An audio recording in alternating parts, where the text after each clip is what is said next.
Welcome to the Adarsh classes. This is Srishti Vajpayee.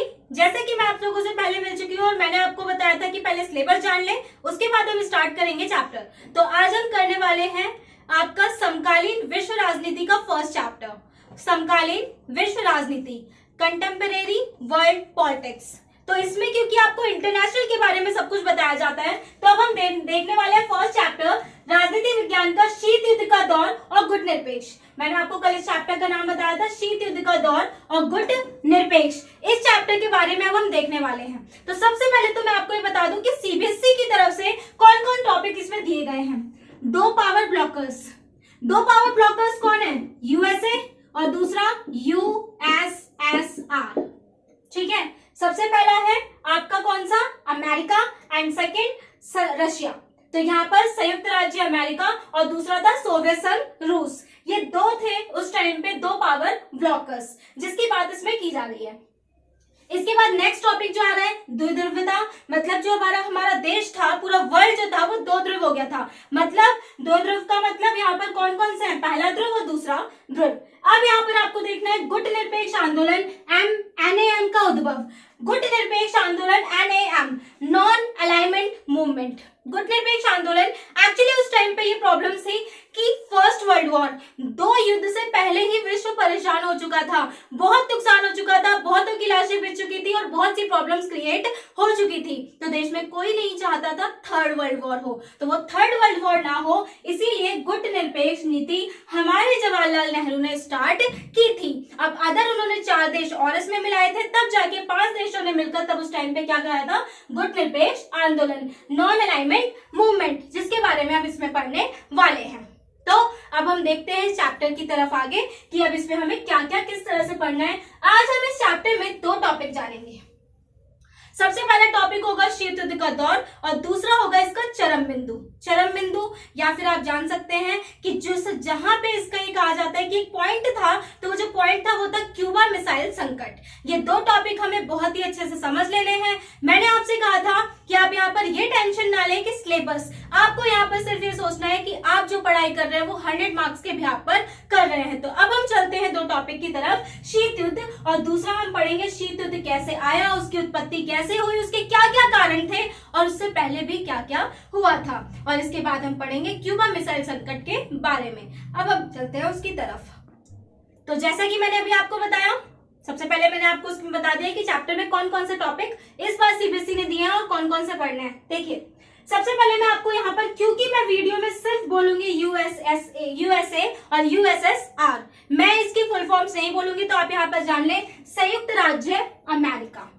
ठीक है, संयुक्त राज्य अमेरिका और यूएसएसआर सोवियत समाजवादी गणतांत्रिक संघ, सोवियत समाजवादी गणतांत्रिक संघ। सबसे पहले जहां पर भी आप इस में, क्योंकि आप जब ये पढ़ेंगे तो आप एक रजिस्टर लेकर बैठे और उसमें सारी चीजें लिखते भी जाएं, बहुत जरूरी है। तो जब आप जहां पर कर रहे हो, सबसे पहले लिख ले यूएसए और यूएसएसआर, सारा कुछ किया धराया इन्हीं का है, सारा कुछ, और सबसे ज्यादा किया धराया इनका, ये थे सबसे आगे। इनकी वजह से ही हम लोग थर्ड वर्ल्ड वॉर के चक्कर में पड़ने वाले थे, लेकिन कहीं ना कहीं दोनों देश बहुत समझदार भी थे।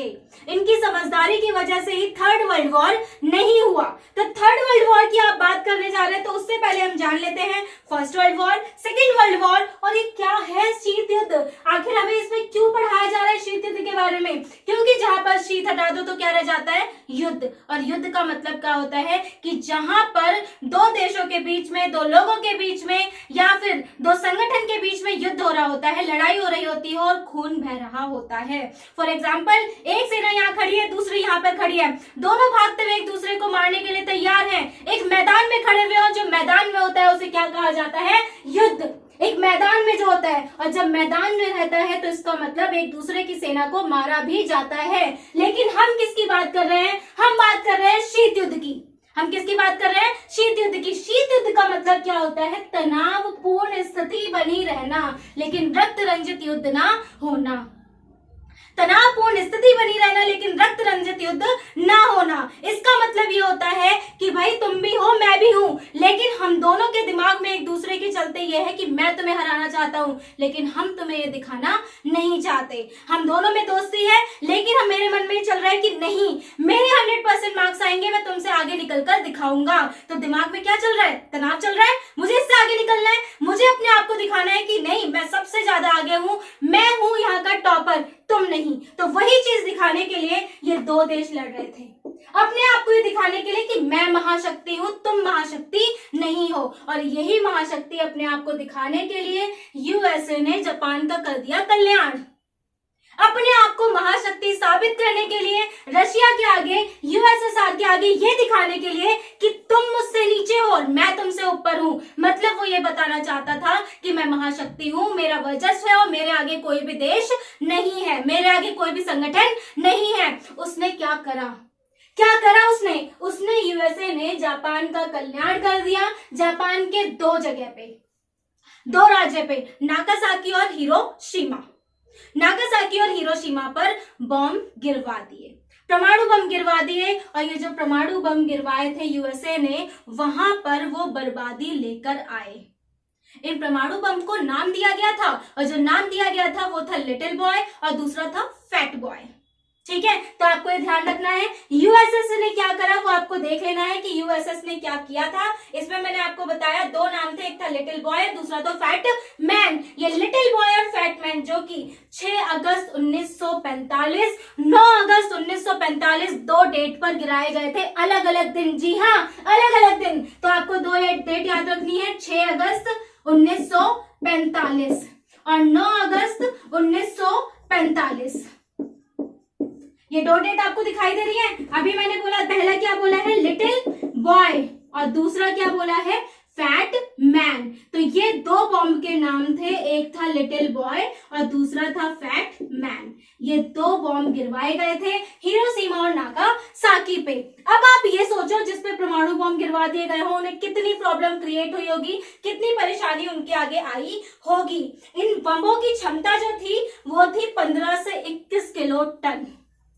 15 से 21 किलो टन। अब अगर मैं साइंस में घुसना चाहूं तो मैं आपको एक्सप्लेन कर सकती हूँ कि वहां पे क्या परेशानी आ रही है, बट यहाँ पर उसे एक्सप्लेन करने की जरूरत नहीं है। बहुत आसान सी बात है। जो आप ये सारी चीजें देखते हैं, ट्यूमर्स हो गया या फिर कैंसर हो गया, ये सब इसी के कारण होता है। तो ये चीज मैं आगे जब भी मैं कोई वीडियो बनाऊंगी तो मैं आपको बता दूंगी कि ये वीडियो बनाई गई है, तब आप उसके बारे में जान लेना। अभी आपकी बुक में जो जितना दिया गया है वो ये है कि दो बॉम्ब गिराए गए हिरोशिमा नागासाकी पे। किसने गिराए? यूएसए ने। और क्यों गिराए? इसलिए गिराए क्योंकि वो दिखाना चाहता था कि देखो मैं सबसे बड़ी महाशक्ति हूं रशिया को, और रशिया को दिखाना चाहता था तुम मेरे अगेंस्ट खड़े मत हो, मैं अकेला ही पूरे विश्व का क्या हूं? महाशक्ति हूं। यह दिखाना वो चाह रहा है। अब इसने बोला क्या? भाई ऐसा तो कुछ भी नहीं है। अमेरिका का कहना क्या था? मैं आपको बहुत ही हास्यपदक घटना बताती हूँ। अमेरिका ने यह बात कही कि नहीं, मैं तो सिर्फ ये चाहता था कि ये जो युद्ध चल रहा है, सेकेंड वर्ल्ड वॉर चल रहा है, ये जल्दी खत्म हो जाए। इसी के चलते मैंने हिरोशिमा नागासाकी पे बॉम्ब गिरा दिए। अब बताओ, बॉम्ब गिराने से जल्दी युद्ध खत्म होगा या बढ़ेगा? उनका ये कहना था। लेकिन पूरे विश्व को पता था कि ये बॉम्ब क्यों गिराए गए हैं, आखिर इसका कारण क्या था। तो मैंने आपको बता दिया। बॉम्ब जो दो डेट बताई है मैंने, 6 अगस्त 1945, 9 अगस्त 1945। Little boy and fat man किस पे गिराया गया था? हिरोशिमा नागासाकी पे। अभी आपको इतना समझ में आ गया होगा, लेकिन मैं इससे पहले की बात बताती हूँ कि आखिर इससे पहले क्या था, वो हम जानते हैं जल्दी ही। तो मैंने आपको बताया अभी दो जगह के बारे में। अब इससे पहले क्या, क्यों ऐसा, तो हम सबसे पहले जान लेते हैं फर्स्ट वर्ल्ड वॉर। सुना होगा सभी ने, बताने की तो जरूरत है नहीं। फर्स्ट वर्ल्ड वॉर जो कि हुआ था 1914 टू 1918, या फिर से 1990 तक भी कहा जाता है। एंड सेकेंड वर्ल्ड वॉर जो हुआ था, सेकेंड वर्ल्ड वॉर कब हुआ था भाई? ये हुआ था 1939 टू 1945। ये है सब कुछ। ये जो देन थी सेकेंड वर्ल्ड वॉर, ये ऑलमोस्ट जर्मनी की देन थी। ऑलमोस्ट हिटलर की वजह से हुआ था ये सेकेंड वर्ल्ड वॉर। अगर हिटलर ना होता तो शायद सेकेंड वर्ल्ड वॉर भी ना होता। एक्चुअल में मैं आपको थोड़ा सा एक्सप्लेन कर देती हूँ। इस फर्स्ट वर्ल्ड वॉर में फ्रांस जीत गया, जर्मन हार गया। फ्रांस जीत गया, जर्मन हार गया। और जैसे ही जर्मन हारा, वहां पर जर्मन की भाई ईगो है ना, ईगो होता है अपना, अब हिटलर वहां पर बनकर आए थे, वहां के नेता। प्रेसिडेंट तो वहां के मर ही गए थे जिस दिन वो चांसलर बने। चांसलर की जगह प्रेसिडेंट वो तुरंत ही बन गए और उन्होंने तुरंत ही क्या करा, युद्ध, उनकी वजह से सेकेंड वर्ल्ड वॉर स्टार्ट हुआ। और इस सेकेंड वर्ल्ड वॉर में अमेरिका कभी भी आना नहीं चाहता था, कभी नहीं चाहता था अमेरिका इसमें एंटर करना, क्योंकि उसे ये पता था कि ये जो है ये 4 साल चल चुका है और किसी को कुछ नहीं मिला है। ये युद्ध फर्स्ट वर्ल्ड वॉर, जिसे हम गोल्डन वर्ल्ड वॉर कहते थे, सेकेंड वर्ल्ड वॉर के आने से पहले वो 4 साल चल चुका और किसी को कुछ नहीं मिला। ज्यादा परेशान होने की जरूरत नहीं है।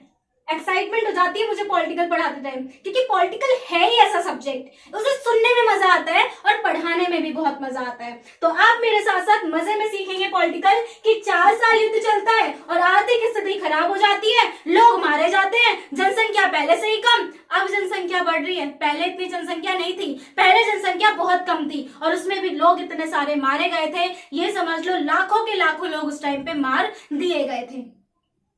फर्स्ट वर्ल्ड वॉर इंडिया भी इंक्लूड थी, भाई किसकी तरफ से इंक्लूड थी, ब्रिटिश की तरफ से। सेकेंड वर्ल्ड वॉर में इंडिया गई नहीं क्योंकि उसे ब्रिटिश का सहयोग नहीं करना था।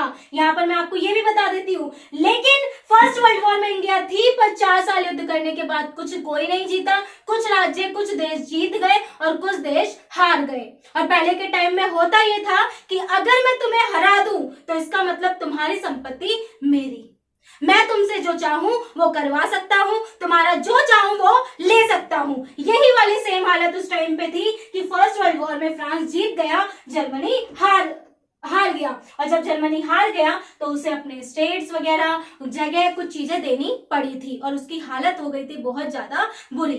अब यहाँ पर एक परेशानी आई और ये युद्ध चलता रहा 1939 से लेकर 1945 तक। जर्मनी, इसमें जापान, इंग्लैंड, रशिया, ये सब लोग लड़ रहे थे। अमेरिका आना ही नहीं चाहता था, लेकिन जापान अमेरिका में उंगली कर रहा था। सीरियसली में जापान अमेरिका में परमानेंट उंगली कर रहा था, वो चाहता था कि युद्ध में लड़े। जबकि 1930 में बहुत बड़ी महामंदी आई थी अमेरिका में, उसकी हालत वैसे ही खराब थी, वो युद्ध में एंटर होना नहीं चाहता था। वो नहीं चाहता था कि मेरी आर्थिक स्थिति जो पहले से ही खराब हो वो और प्रॉब्लम्स क्रिएट करे, तो ये और प्रॉब्लम्स क्रिएट ना हो इसी के चलते वो कभी इसमें आना नहीं चाहता था। लेकिन जब जापान ने उंगली की तो जापान को उंगली का जवाब मिला। लेकिन बात यह है सारी कि जापान तो झुक गया था अमेरिका के आगे, वो उससे माफी मांगने के लिए तैयार था कि मुझसे गलती हो गई, आप मुझे माफ कर दो। लेकिन अमेरिका ने एक भी बात नहीं सुनी। अमेरिका ने उससे ही पहले क्या करा कि 2 बॉम्ब छोड़ दिए। 1945 युद्ध, सेकेंड वर्ल्ड वॉर समाप्त। भाई सेकेंड वर्ल्ड वॉर समाप्त, हम सबने देख लिया परेशानी कितनी आई है, कोई नहीं चाहता था। ऑलमोस्ट जो यहाँ पे औपनिवेशिक थे वो अब अपना जो उपनिवेश थे वो अब उपनिवेश नहीं रहे थे, संप्रभु बन गए थे। उपनिवेश मतलब जिस पर कब्जा होता है, जैसे भारत पर किसका कब्जा था, ब्रिटिश का। लेकिन 1945 के बाद अब वो संप्रभु था। संप्रभु का मतलब डिसीजन मेकर था, अपने डिसीजन खुद ले सकता था वो। तो अब अपने डिसीजन खुद ले सकता है, तो इसका मतलब ऑलमोस्ट क्या हुआ, औपनिवेशिक सरकार खत्म।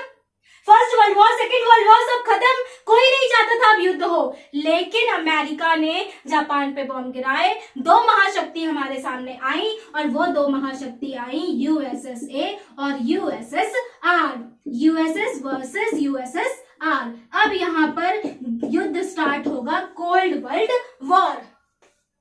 यूएसएसए VS USSR, cold world war. अब यहाँ पे कोल्ड वर्ल्ड वॉर स्टार्ट हो जाएगा और ये जो कोल्ड वर्ल्ड वॉर स्टार्ट होगा वो सबके मन में डर लेकर आएगा, डर पैदा कर देगा, भयानक स्थिति पैदा कर देगा कि भगवान थर्ड वर्ल्ड वॉर ना हो। जिस दिन थर्ड वर्ल्ड वॉर हुआ पूरी दुनिया खत्म।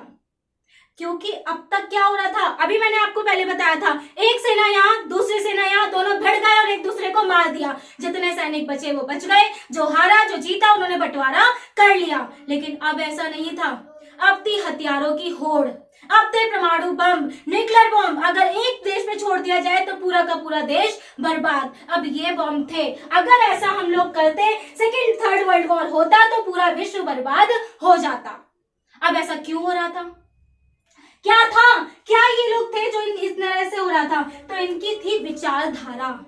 क्या थी, विचारधारा। ये ध्यान रखना, आप फोन में वीडियो देख रहे हो, ऑनलाइन देख रहे हो, लेकिन साथ साथ आपको मेरे साथ रिपीट जरूर करना है। इसके साथ साथ भाइयों बहनों जो भी आप जरा लाइक भी कर दो, जिससे मुझे पता चल सके कि आप इतने जने हो जो वीडियो देख रहे हो और आप इंटरेस्ट से पढ़ रहे हो।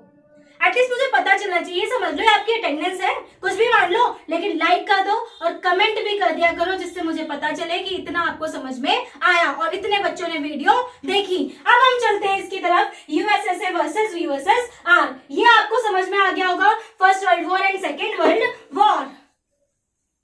देखो स्टार्टिंग जब मैंने की थी तो मैंने बोला था शीत युद्ध। शीत युद्ध मतलब cold world war.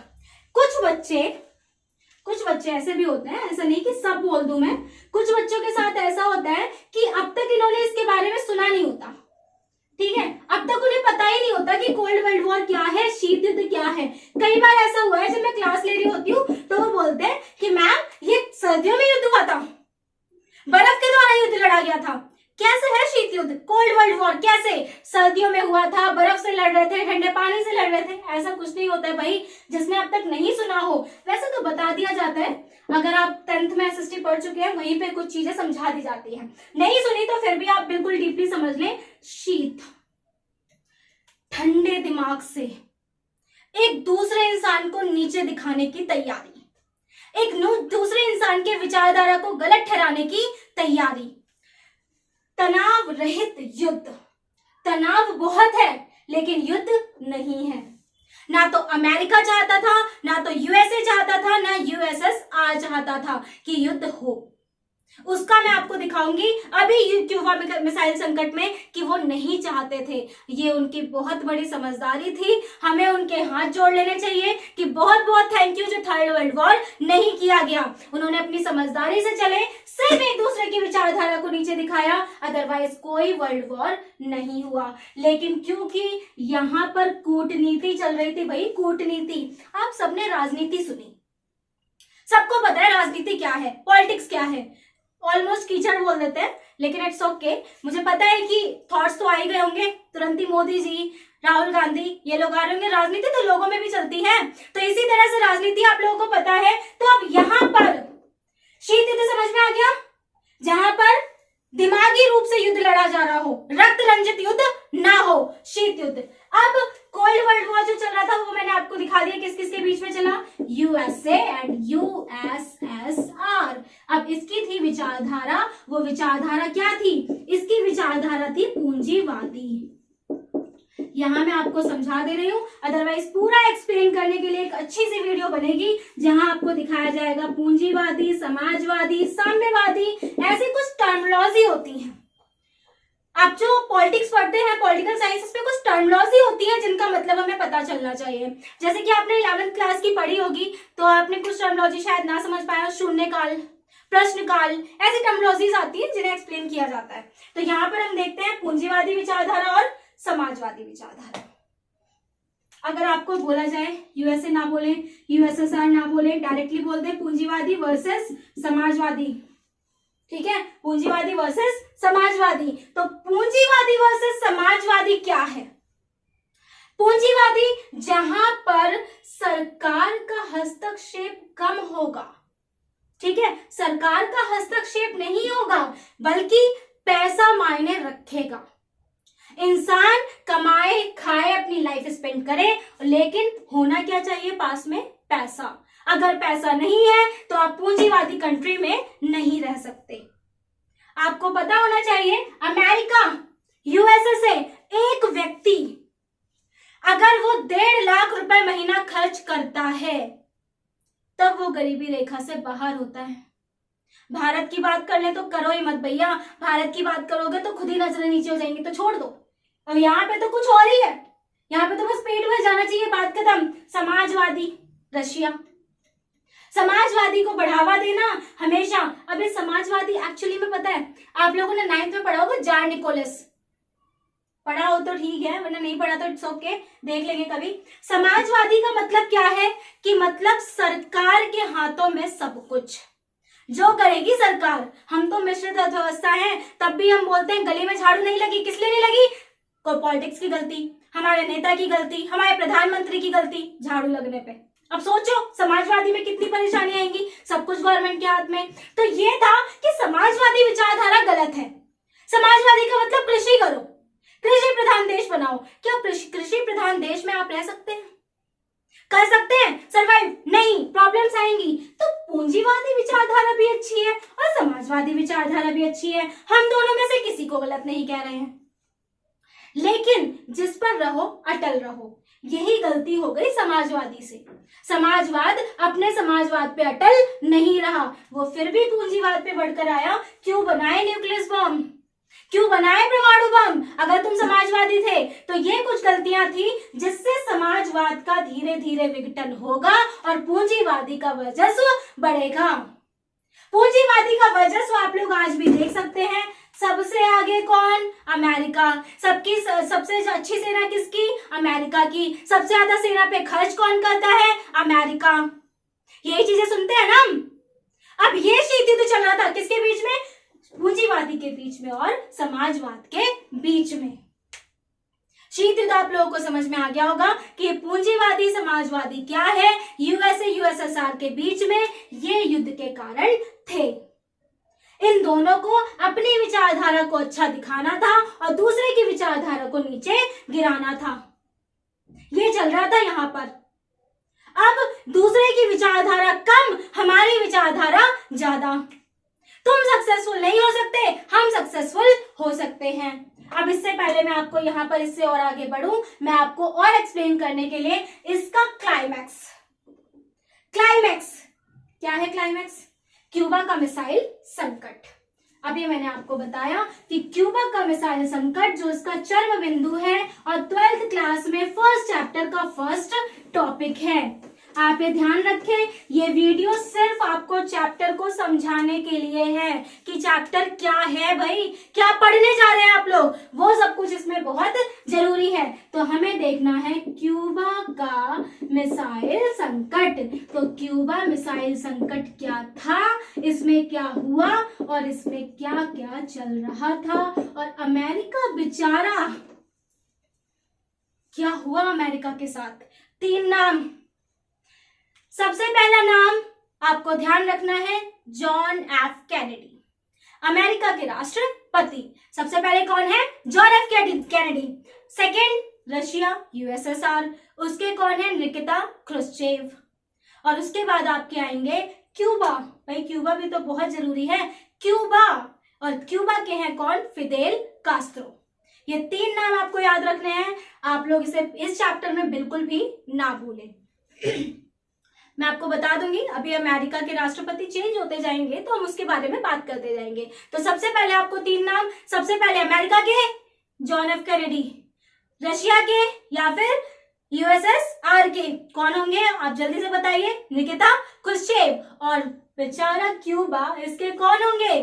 Fidel Castro, जिनकी अभी कुछ टाइम पहले डेथ हुई है, अब तक तो थे ही। तो देखना चाहो तो आप जा सकते हैं गूगल पे। तो ये है आपका अमेरिका, उत्तरी अमेरिका और दक्षिणी अमेरिका, इसके बीच में है बेचारा क्यूबा। ठीक है, यहाँ पर आप देख सकते हैं उत्तरी अमेरिका, दक्षिणी अमेरिका, ये 2 अमेरिका है। तो मैं यहाँ पे लिख दे रही हूँ। भाई ड्राइंग तो अच्छी है नहीं, तो जैसा आप लोग यहाँ पे देख पा रहे हैं वैसा देखेंगे, बस आपको समझाने के लिए सफिशिएंट रहेगा, मुझे ये पता है, क्योंकि मैं चाहती हूँ आप सब समझ जाए। अभी पता है, जितना अच्छा आप समझ जाएंगे उतना अच्छा आपके माइंड में सेटअप बैठ जाना चाहिए। सच बता रही हूँ मैं, आपके पॉलिटिकल में आपको ऐसे ही करा दूंगी जो जिंदगी में आप खुद भी भूलना चाहो तो भी नहीं भूल पाओगे। हम चलते हैं क्यूबा की तरफ। क्यूबा, उत्तरी अमेरिका और दक्षिणी अमेरिका। देख लो मैप, दिख रहा है? इधर की साइड जो होता है ना, जैसे आप सबको पता ही होगा, भारत हमारा, बेचारा ड्राइंग तो अच्छी नहीं है तो छोड़ो, भारत, पाकिस्तान, चाइना, रशिया, अफगानिस्तान। इतना मैं समझा दे रही हूँ, अब हंसना मत। अब देखो जैसा भी समझा सकते हैं समझा रहे हैं, लेकिन आपको ध्यान रखना है ये वाली जो जगह है रशिया, ये है आपका भारत, चाइना और पाकिस्तान, और ये आ गया आपका रशिया। यहाँ पे रशिया, यहाँ पे अमेरिका। अब यहाँ के दोस्त, रशिया के दोस्त कौन होने चाहिए? ये सब। और यहाँ के दोस्त कौन होने चाहिए? अमेरिका के, ये सब। तो आपको तो लग ही रहा होगा भाई क्यूबा मिसाइल संकट, अमेरिका का दोस्त कौन होगा? क्यूबा नहीं, इतना ध्यान लेना, जो जितना करीब है वो उतना बड़ा दुश्मन है।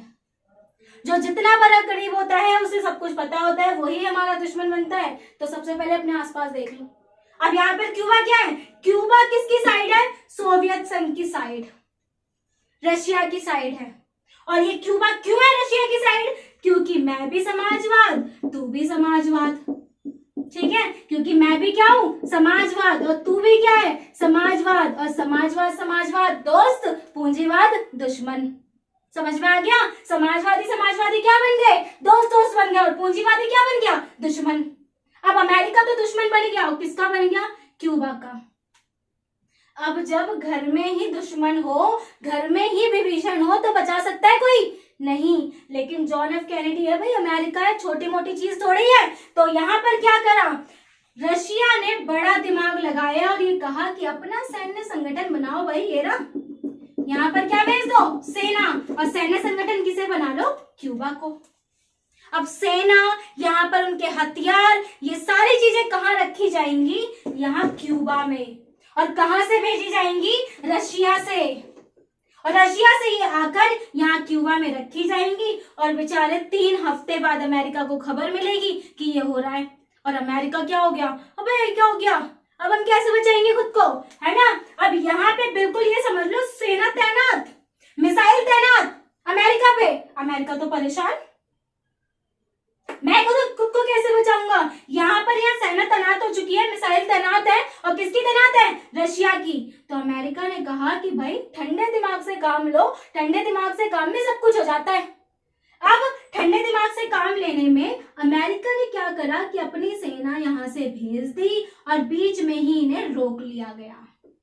अब या तो पीछे जाओ या फिर मार खाओ, ठीक है? या तो पीछे जाओ या फिर क्या करो? मार खाओ। मार खाओगे, पीछे चले जाओगे? पीछे ही जाओगे ना, मार खाने वाली बात आएगी। तो यहाँ पर जॉन एफ कैनेडी ये नहीं चाहते थे कि युद्ध हो, जो सीरियस है। जॉन एफ कैनेडी कभी नहीं चाहते थे कि युद्ध की स्थिति पनपे। आपका जैसे कि मैंने अभी बताया था आपको 1945 सेकेंड वर्ल्ड वॉर खत्म हुआ था। 1945 में ही कोल्ड वर्ल्ड वॉर स्टार्ट हो गया था, ठीक है? कब तक चला? 1990 तक। 45 साल लगभग युद्ध चला, किसी भी व्यक्ति की मौत तक नहीं हुई, किसी एक व्यक्ति की भी। अब ये समझ लो, युद्ध भी चल रहा है, युद्ध इसे कहते हैं युद्ध चल रहा है, लेकिन एक भी व्यक्ति को नुकसान नहीं पहुंचा। अब यहाँ पे क्यूबा मिसाइल संकट में यहाँ पे जो यहाँ पर आ सकती थी, जो मिसाइलें आ रही थी, उन्हें यहाँ से रोक दिया गया, और क्यूबा का मिसाइल संकट आपको दिखाई दे गया। और ये संकट किस पे आया भैया? अमेरिका पे। किस पे आया है? अमेरिका पे। ये है आपका क्यूबा का मिसाइल संकट। शीत युद्ध मैंने आपको समझा दिया, क्यूबा का मिसाइल संकट मैंने आपको समझा दिया। बाय लैंग्वेज में मैं इसके बाद आपको क्वेश्चंस दे रही हूँ, वो आप करेंगे। और उसके बाद जल्दी से जल्दी इसमें और बच्चों को जोड़िए, जिससे कि मैं आपसे ऑनलाइन आके मिल सकूं। जितनी जल्दी आप लोग जोड़ देंगे, जितना जल्दी कमेंट और लाइक बढ़ा देंगे, उतना जल्दी हम ऑनलाइन मिलते हैं। लेकिन एक चीज ध्यान रखिएगा, पॉलिटिक्स इतने अच्छे से करा दूंगी, जो सच में कभी भूलना चाहो तो भूल नहीं पाओगे, क्योंकि वो आपके खून में बस जाएगी।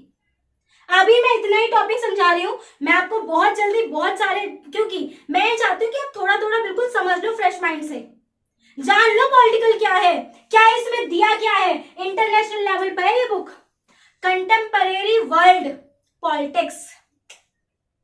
समझ में आ रहा है? समकालीन विश्व राजनीति। भारत की बात नहीं होगी, बात किसकी होगी? पूरे विश्व की। भारत की बात होती तो एक कहानी नहीं, सच है, जान लो। भारत की बात होती तो ये देखो, आप लोग शायद जानते होंगे शास्त्री जी को, लाल बहादुर शास्त्री, जानते हैं? इलाहाबाद यूनिवर्सिटी के पढ़े हुए हैं। इलाहाबाद यूनिवर्सिटी से पढ़ा हुआ इंसान पाकिस्तान का प्रधानमंत्री सोच रहा है क्या है मेरे सामने ये इंसान। इलाहाबाद यूनिवर्सिटी का पढ़ा हुआ हमारा नेता और पाकिस्तान का वो सोच रहा है प्रधानमंत्री कि क्या है ये इंसान मेरे सामने? कुछ भी नहीं है, 5 फुट का इंसान है, मैं कहाँ 6 फुट का हूं। अपने आप को बड़ा महान समझ रहा था। इनने क्या करा? इनने करा कि पाकिस्तान से सेना भेज दी, और कहाँ भेज दी? कश्मीर में। कहाँ भेजी? कश्मीर में। कश्मीर में सेना भेजी। अब यहाँ पे सेना बढ़ गई, और यहाँ पे लाल बहादुर शास्त्री ये सोच रहे थे कि भाई अब क्या करूं मैं, और पाकिस्तान तो जान ही रहा था कुछ करने की जरूरत तो है नहीं, हम तो जीत गए, कश्मीर हमारा। लाल बहादुर शास्त्री ने कहा छोड़ो, यहाँ से घुस जाओ पंजाब में और चले जाओ पाकिस्तान पे कब्जा कर लो। वो गए और पाकिस्तान पे कर लिया कब्जा, और पूरी सेना कहाँ थी? कश्मीर में। यहाँ वो क्या हो गया, हक्का बक्का रह गया, ये क्या, मेरा तो पाकिस्तान ही जा रहा है, कश्मीर लेकर क्या कर लूंगा मैं। उसने पूरी सेना वापस बुला ली, लाल बहादुर शास्त्री ने वापस बुला ली, लो भेज लो। जिस इंसान को जितना कम समझोगे वो उतना आगे होगा। तो अगर तुम इस पॉलिटिक्स को, इस पॉलिटिकल साइंस को अच्छे से समझना चाहते हो, समझना। राइटिंग सेक्शन तो मैं अपने आप ही अच्छा करवा दूंगी, मुझे पता है कि वो राइटिंग सेक्शन कैसे अच्छा करवाना है, लेकिन पॉलिटिकल ऐसी समझा दूंगी जो आप दूसरे को समझाने के लायक अभी के अभी हो जाओगे। कहानी सुनो, पॉलिटिकल याद करो। तो अब हम चलते हैं अगली वीडियो की तरफ जो लाएंगे हम कल। अभी आप इसे बहुत अच्छे से पढ़ लें, ज्यादा से ज्यादा शेयर करें, जल्दी इसके क्वेश्चन आंसर्स मैं आपको दे दूंगी कि क्या है क्यूबा का मिसाइल संकट और इसके साथ साथ शीत युद्ध के बारे में। तो थैंक यू सो मच। इस वीडियो को ज्यादा से ज्यादा शेयर करें और आपके प्यार के लिए धन्यवाद। और जिन बच्चों के लिए मैंने वीडियो बनाई है वो पूरा ध्यान दें, क्योंकि मुझे इस चैनल पे आपके 100% मार्क्स डालने हैं। Thank you. फर्स्ट क्वेश्चन, शीत युद्ध से क्या अभिप्राय है? मैं आपको समझा चुकी हूँ शीत युद्ध क्या होता है, बस लैंग्वेज के लिए मैं आपको ये क्वेश्चंस दे रही हूँ। शीत युद्ध से अभिप्राय ऐसी स्थिति से था जब विश्व की दोनों महाशक्तियों के पास इतने हथियार थे कि वो एक दूसरे को अपूर्णीय क्षति पहुंचा सकते थे। दोनों महाशक्ति कौन सी है? विचारधारा पूंजीवादी और समाजवादी, और दोनों महाशक्ति वैसे यूएसए एंड वर्सेस यूएसएसआर। परंतु इस विध्वंस को रोकने के लिए युद्ध नहीं किया गया, क्योंकि वो जानते थे कि यह युद्ध एक परमाणु युद्ध होगा और इससे दोनों पक्षों को अत्यधिक हानि होगी। इसलिए महाशक्ति के मध्य प्रतिद्वंद्विता रोकने के बावजूद शीत युद्ध एक रक्त रंजित युद्ध का रूप नहीं ले सका। यही चीज मैं आपको बताना चाहती थी कि शीत युद्ध क्या है। अब मैंने आपको इसे समझाया था, बट आप इसे लैंग्वेज में ये देख सकते हैं। अब हम चलते हैं नेक्स्ट क्वेश्चन इज क्यूबा का मिसाइल संकट, जो कि कब हुआ था? 1962 में। क्यूबा मिसाइल संकट की किन्हीं 2-4 घटनाओं की व्याख्या कीजिए। या तो आप जाकर अभी देख लें कि क्यूबा कहाँ है, अदरवाइज मैंने आपको बनाकर दिखा दिया था कि क्यूबा कहाँ है। आई होप सो आपके उसमें समझ गए होंगे। अगर आपको बाय मैक्सिमम देखना है तो मैं आपको नेक्स्ट वीडियो में दिखा दूंगी, आप कमेंट बॉक्स में लिखकर मुझे बोल दें। तो आंसर है 1962 में सोवियत संघ के नेता, कौन बताए थे मैंने, जल्दी सोचो, निकिता क्रुश्चेव ने क्यूबा के रूस के सैनिक अड्डे के रूप में परिवर्तित करने का निर्णय किया। उन्होंने कहा कि मैं इस क्यूबा को सैनिक अड्डा बना दूंगा और वहां परमाणु मिसाइलें तैनात कर दी। इन हथियारों के कारण अमेरिका सोवियत संघ के निकट निशाने पर आ गया, और पता कब चला? 3 हफ्ते बाद। क्योंकि अब सोवियत संघ अमेरिका के अधिक ठिकानों और शहरों पर आक्रमण कर सकता था। एटलीस्ट उसके जो समथिंग वहां के आसपास थे उन पर आक्रमण करके उनका विध्वंस कर सकता था। अंत अमेरिकी राष्ट्रपति जॉन एफ कैनेडी, नाम बताया था मैंने, वे उनके परामर्शदाता परमाणु मिसाइलों को क्यूबा से हटाने के पक्ष में थे। अब वो वहां से हटेंगी तभी दुर्घटना टलेगी, तभी उनके संकट खत्म होंगे। तो दुर्घटना टालने के लिए उन्हें वहां से उसे हटाना था। वे परमाणु युद्ध भी नहीं चाहते थे। अंत उन्होंने अमेरिकी जंगी बेड़ों को भेजकर सोवियत जहाजों को रोकने का निर्णय लिया। तो मैंने आपको बताया था वो निर्णय ले रहे थे किस चीज का, कि वहां से उन्हें पहले से ही रोक दिया जाए। वे परमाणु युद्ध भी नहीं चाहते थे, तो उन्हें वहां पर रोकना बहुत जरूरी था कि परमाणु युद्ध हो सकता है, परंतु दोनों देशों ने बुद्धि और समझ से काम लिया। मैंने आपको बताया था दोनों ही देश समझदारी से काम ले रहे थे, जिसके कारण से 3rd वर्ल्ड वॉर नहीं हुआ। सोवियत संघ के जहाजों ने अपनी गति कम कर दी या वापस चले गए। इस प्रकार यह संकट टल गया। यही संकट क्यूबा मिसाइल संकट के नाम से प्रसिद्ध है। क्वेश्चंस और आंसर लिख लें, समझा मैंने आपको दिए हैं, डेफिनेटली आपके दिमाग में ये बस गए होंगे। एक बार लैंग्वेज के लिए इन्हें लिख लेंगे, उतना आपके लिए काफ़ी रहेगा। ये गारंटी मेरी है। आप देखो और आपको सब कुछ याद, द्वारा आपको उसे देखने की जरूरत नहीं पड़ेगी। तो अब इस वीडियो को ज़्यादा से ज़्यादा शेयर करें। Thank you so much. और मैं आपके लिए वही क्वेश्चन लेकर आऊँगी जो CBSE ऑलमोस्ट पूछती है, और आपके 90% चांस होंगे कि पेपर इन्हीं में से आएगा। तो आप ध्यान से इन क्वेश्चंस को करते रहें, वेरी इंपॉर्टेंट आपके लिए हैं।